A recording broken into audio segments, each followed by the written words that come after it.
And honestly, the fact that the doctors didn't even talk about it or recommend it or even suggest that I think about it as a treatment alternative suggests to me that there are a lot of people who are eligible and could be helped by the procedure who don't know anything about it. Welcome to Curing with Sound, a podcast presented by the Focus Ultrasound Foundation. I'm your host, Allison Preston Smith. In honor of Essential Tremor Awareness Month, we're joined by Michael Werner, a healthcare attorney who lived with essential tremor for most of his life. When the condition began affecting his work and daily activities, he started searching for solutions, leading him to Focused Ultrasound. Despite his extensive experience advising biotech and medical device companies on regulatory and public policy matters, he had never heard of this innovative treatment. In May 2024, Michael underwent Focused Ultrasound therapy, and the results were life-changing. Since then, he has become a passionate advocate, even taking his message to Capitol Hill to push for increased research funding and faster reimbursement pathways. Welcome to the podcast, Michael. It's a pleasure to be here. So when did you first notice the tremors? So I've had the tremor my whole life. I first noticed it when I was in high school, but what has happened to me is that as I've gotten older, the tremor became more pronounced to the point where it was hard for me to use my hands to do things like cut my food at a meal or even play golf. Did you have to change any other daily activities or avoid certain things at work or at home? Well, things like my wife wouldn't let me carry food from the microwave to the dinner table because when I would carry the dishes, they would rattle in my hand or I might drop them. So there were things like that obviously are not life-threatening, but clearly impacted my daily life and led to a level of frustration that got me to talking to doctors about ways to improve my situation and reduce or eliminate the tremor. And what were some of their suggestions? Did they want you to go on medication first or look at other options? Yeah, my internist referred me to a neurologist who, first of all, diagnosed it as a tremor and not Parkinson's or another neurodegenerative disease. She did say, however, that the tremor would continue to worsen with age. And the neurologist that I saw basically told me I would have to learn to live with it because there really wasn't very much they could do about it. She did try some prescriptions which were ineffective. And in fact, one had a particular side effect that wasn't healthy.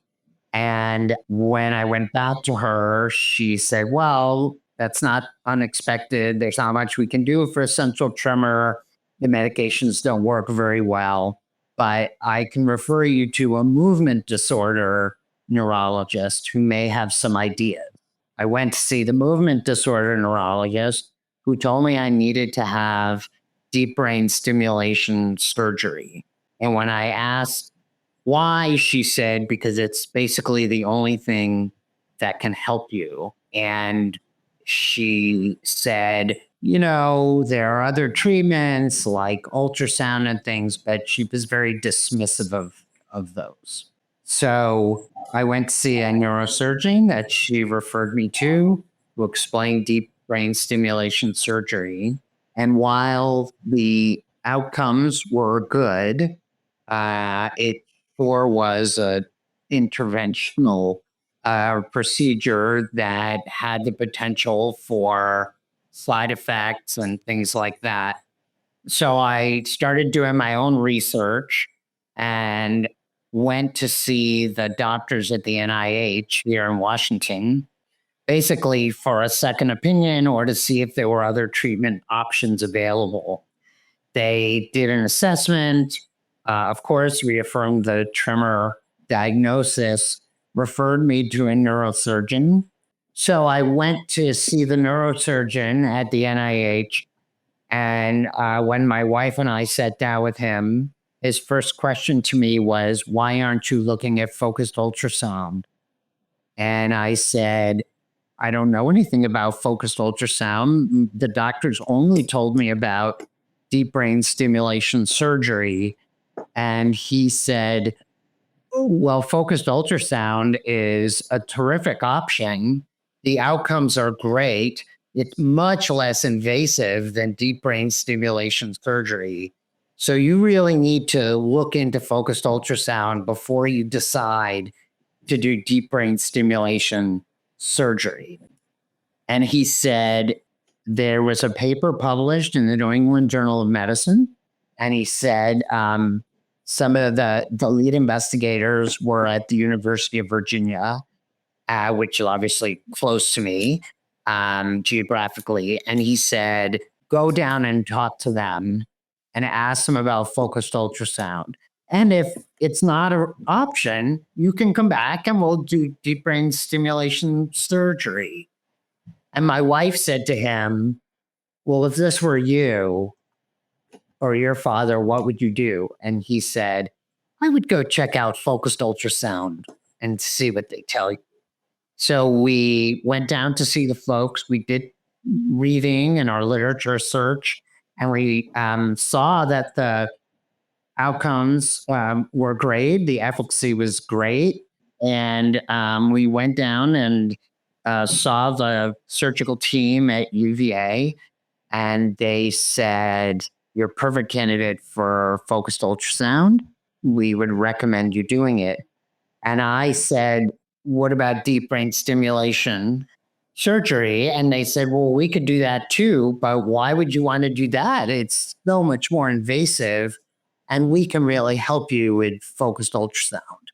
So we talked to him about what we had read in the literature about there were some side effects of focused ultrasound. And of course, focused ultrasound is irreversible. So there is something about that made me just think for a few minutes.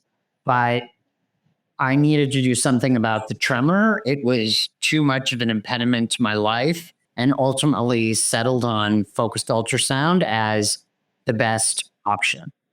What was it like the day before preparing for it? Were you feeling nervous or just excited and ready to move forward? So as I was doing my research, I found out that I knew someone who was connected to the Focused Ultrasound Foundation. And to be clear, I had never heard of the Focused Ultrasound Foundation, but I talked to this person who said, let me put you in touch with the folks at the foundation. And the folks at the foundation put me in touch with patients who had been through the procedure before. And when I talked with her, she explained exactly what was going to happen the day before surgery, what was going to happen during the surgery, what was going to happen after the surgery.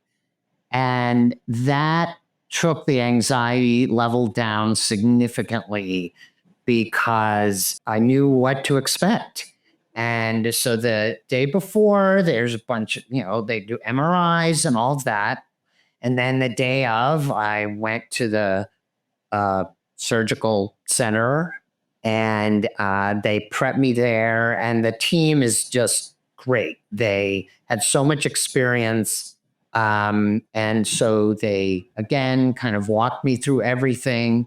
What I remember was how thorough they were at telling me all the details about what to expect, so that I had no questions about what was going to happen and how things were going to work.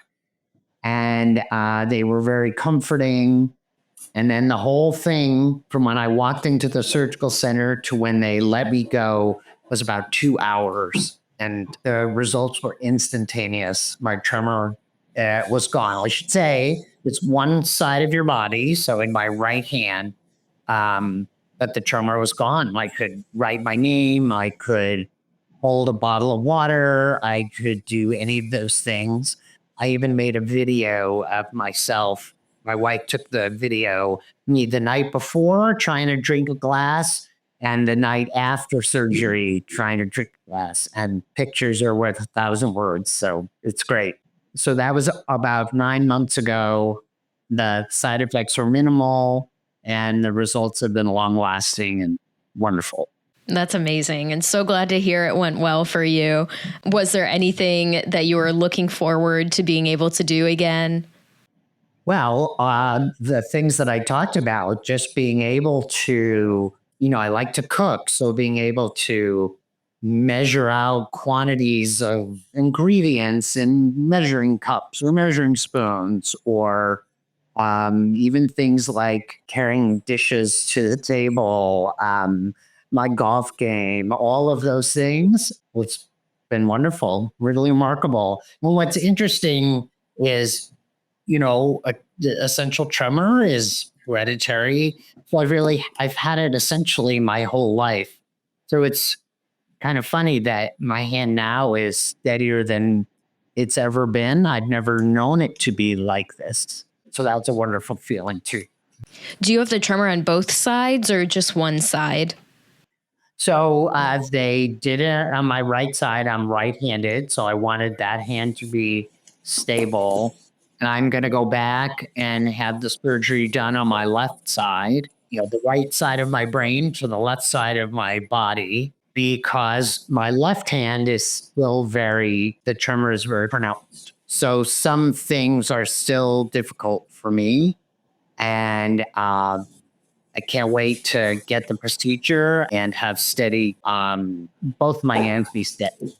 That's amazing to hear that you had such good success with the first surgery that you're willing to go back and get that bilateral treatment. And hopefully that will be even more helpful too. And you've participated in some advocacy activities as well, right? Have you participated in one of the fly-ins on Capitol Hill? Yes, I did. And I wanted to do it because for the same reason I wanted to do this podcast. I still think that a lot of people don't know about focused ultrasound. And what we didn't say at the beginning is that, I'm actually a healthcare lawyer and I work with a lot of new technologies in healthcare. So there's part of me that felt both. I hadn't even heard of this procedure. I'm sure a lot of other people hadn't. And honestly, the fact that the doctors didn't even talk about it or recommend it or even suggest that I think about it as a treatment alternative suggests to me that there are a lot of people who are eligible and could be helped by the procedure who don't know anything about it. So I participated in the fly-in because I felt that it was important for congressional offices and policymakers to learn about the benefits of the procedure. And there's no better way to hear about it than from hearing from someone who's been through the surgery and can speak to it. And I showed them the video, and I think it has a really important impact in terms of the flying is about policy, so about ways the government can support the research and the procedure and the patients who undergo the procedure. And I think that's really important. And I also think it's important for those of us who've been through it to be available and talk to other people who are considering it. Because my experience was, as I said, it was so helpful to talk to someone and so comforting to talk to someone that I think I'll be able to help a lot of people. What was the reception when you were speaking to members of Congress and elected officials? Did they have any messages for you? I would say it took them a minute to get their jaw off the ground, right? Like it's jaw-dropping, amazing. They were really, really appreciative to learn about this procedure and its benefits. So I think there's a real opportunity to do even more to support further research, to support the companies that are trying to bring that research to patients in the form of machines or diagnostics or different kinds of products. And of course, there's a way we can help more patients. What would you say to others who are considering focused ultrasound treatment? I would say that it's not for me or anyone to say what medical procedure would work best for anyone else. Everyone has to decide what works for them and what they're comfortable with. But I would say that if you have a tremor, you absolutely must do your research and talk to people about this procedure, because it could be an opportunity or an option for you. And if it is, you should talk to a surgeon about it, because it really can be life-changing. And it can be life-changing in a way that's not quite so invasive, right? There's no incision, there's no anesthesia, they don't put wires in your head, right? All of those things that are involved with, for example, deep brain stimulation. And I thought about doing it anyway because I really needed to get my tremor under control. But once I learned that this option was available, I'll use a pun and say it was a no-brainer. Well, thank you so much for sharing your story, Michael. It has been so great talking with you and hearing about how successful it's been and how helpful it's been for you. Well, it's been my pleasure, and thanks to the Focused Ultrasound Foundation and all the incredible work that you do. This episode of Curing with Sound has been presented by the Focus Ultrasound Foundation. If you'd like to learn more about Focus Ultrasound or the foundation, visit our website at fussfoundation.org. You can also sign up for our newsletter and follow us on social media. Be sure to subscribe to the Curing with Sound podcast so you don't miss the latest information about Focus Ultrasound. You can also rate and review the show.